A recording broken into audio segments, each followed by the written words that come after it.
मुग्धा और उसकी सास के बीच पूरा समय सास के किसी ना किसी काम को लेकर मतभेद चलते ही रहते हैं।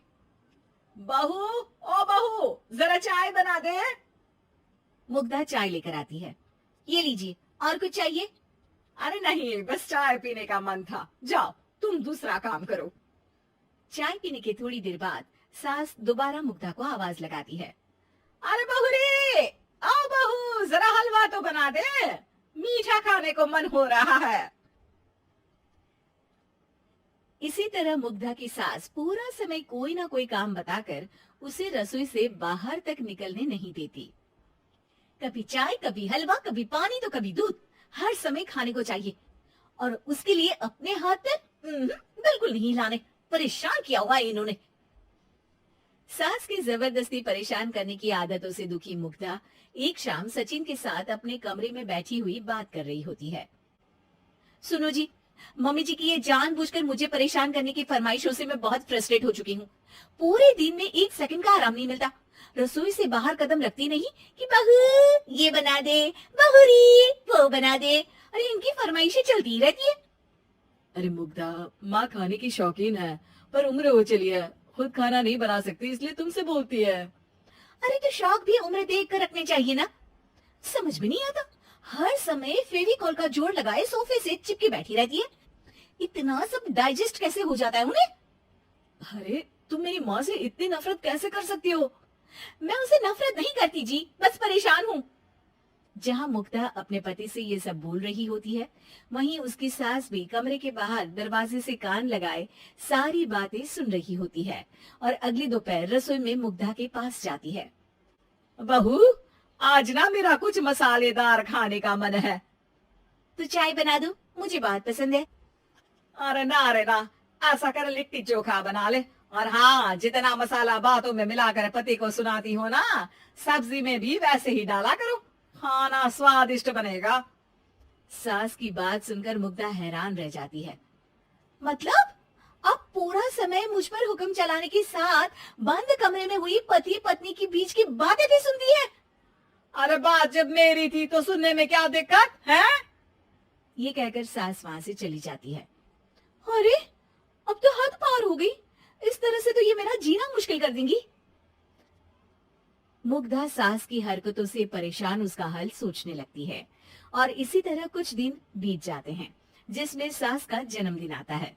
मुग्धा बहुत खुशी के साथ अपनी सास को एंड्रॉइड मोबाइल गिफ्ट करती है।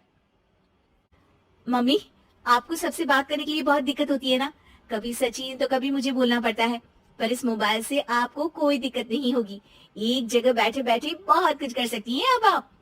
मोबाइल देख सासू माँ खुश हो जाती है, पर उसे इस्तेमाल करना तो आता नहीं, इसलिए साइड में रख देती है। जिसे देख मुग्धा घर का सारा काम छोड़ मोबाइल सर्च कर सास को इस्तेमाल करना सिखाने लगती है, जिसके बाद अब सास पूरा समय मोबाइल में ही लगी रहती है।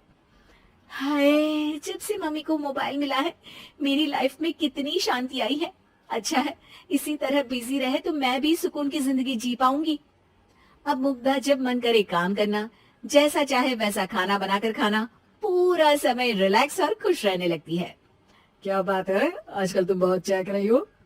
अरे मम्मी जी से छुटकारा जो मिला है, अब ना फरमाइशें ना छुप छुप कर बातें सुनना। अच्छा, तो मोबाइल गिफ्ट करने की ये स्कीम थी। इसी तरह दिन बीतते हैं और अब मोबाइल पर लगी सास फरमाइशों की जगह सवालों के लिए बहू को आवाजें लगाना शुरू कर देती है। अरे बहू सुन तो, देख जरा किसी का फोन क्यों नहीं मिल रहा? रिचार्ज खत्म हो गया है, पर अभी 4 दिन पहले ही तो मैंने किया था, इतनी जल्दी कैसे खत्म हो गया? अरे मैंने कल तेरी कनाडा वाली मौसी सास से 3 घंटे बात की थी ना। क्या? इतना महंगा तो मोबाइल भी नहीं आया जितना महंगा इसका रिचार्ज पड़ रहा है। इसके बाद तो जैसे मुग्धा के दिन की 24 घंटे में से 20 घंटे सास के पास उनकी मोबाइल रिलेटेड प्रॉब्लम सॉल्व करने की ड्यूटी ही बन जाती है। अरे मुग्धा, ये मोबाइल में अचानक तेरी मौसी सास की शक्ल क्यों दिखने लगी? और ये तो हिल भी रही है। मम्मी, ये गूगल डुओ का वीडियो कॉल है, इसमें आप बात करने के साथ एक दूसरे की शक्ल भी देख सकती हो। अच्छा, ये तूने मुझे पहले क्यों नहीं बताया? अब बताने के लिए पहले नहीं बताया। इसी बीच सचिन भी वहां आ जाता है और सास अपनी वीडियो कॉल में बिजी हो जाती है। क्यों, सास बहू में क्या गपशप चल रही है? इसे गपशप नहीं, दिमाग का दही होना बोलते हैं। पर तुम तो मम्मी को मोबाइल देकर बहुत खुश थी, फिर क्या हुआ? हाँ, उसका सुकून भी कुछ ही दिन मिला। अब घर के टंटे खत्म हुए तो मोबाइल की टिंग टिंग शुरू हो गई। देखो भाई, कुछ पाने के लिए कुछ खोना तो पड़ता है। आखिर तुमने मोबाइल अपने फायदे के लिए ही तो दिया है, तो फिर सवालों के जवाब भी देने पड़ेंगे, क्योंकि जब तक उनके हाथ में ये फुथरू रहेगा, तुम्हारी लाइफ में प्राइवेसी और सुकून रहेंगे। कहने का मतलब है अगर इससे प्यार बढ़े तो दाग अच्छे हैं। अरे मुझे पहले दिन से ही पता है मोबाइल किस मकसद से दिया गया है। भूलो मत, इससे पहले मैं बातें ही सुनती थी।